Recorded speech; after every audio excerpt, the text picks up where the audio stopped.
Merci Madame la Présidente. Merci messieurs les représentants des organisations patronales.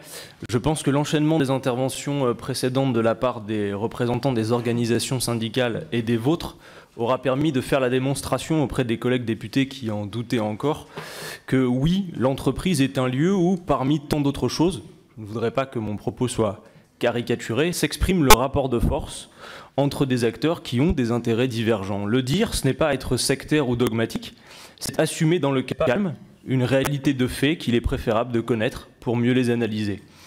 Monsieur Sobo, vous nous précisez ce matin que vous ne connaissez pas un chef d'entreprise qui se pose la question de comment licencier. Or, le projet de loi qui nous occupe contribue sur plusieurs points à répondre à cette question. C'est donc que ce projet de loi répond à des questions que personne ne se pose. C'est assez original. Dès lors, pourquoi cet empressement à le faire passer dans les conditions déplorables qui ont été décrites ici à de maintes reprises par des collègues de tous bords? Pour ma part, je ne connais pas ici un chef d'entreprise qui trouve que le Code du travail soit un problème. Cette idée est d'ailleurs souvent défendue par la petite fraction minoritaire du patronat que représente le MEDEF. Ce dont nous parlent les chefs d'entreprise, en particulier ceux des PME et des TPE, ce sont des carnets de commandes qui se vident et de la faible activité économique, jamais du Code du travail. Ce projet de loi est défendu au motif qu'il permettrait de lutter contre le chômage et alors même que la démonstration est désormais faite que les recettes de flexibilisation et de diminution des droits des salariés ne créent pas d'emplois. Notre pays est malade à mort de l'hyperfinanciarisation de l'économie et de la dictature du court terme qui en découle, qui par la prédation qu'elle opère sur la production, jugule toute capacité à relancer et à soutenir l'activité.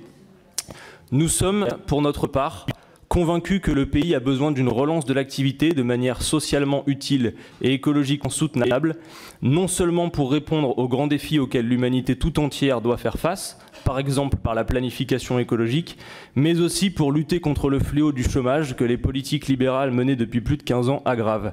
Nous pensons aussi qu'il est urgent et nécessaire d'instaurer un protectionnisme solidaire visant à empêcher les dérives du grand déménagement du monde et ses conséquences sociales et écologiques. Pour terminer, ma question est à l'attention particulière donc de Monsieur Sobo. Les 40 milliards du CICE avaient été l'occasion pour Pierre Gattaz de porter un joli pins 1 million d'emplois. Avec ce projet de loi, je vous demande à quoi ressemblera le pins que vous allez porter.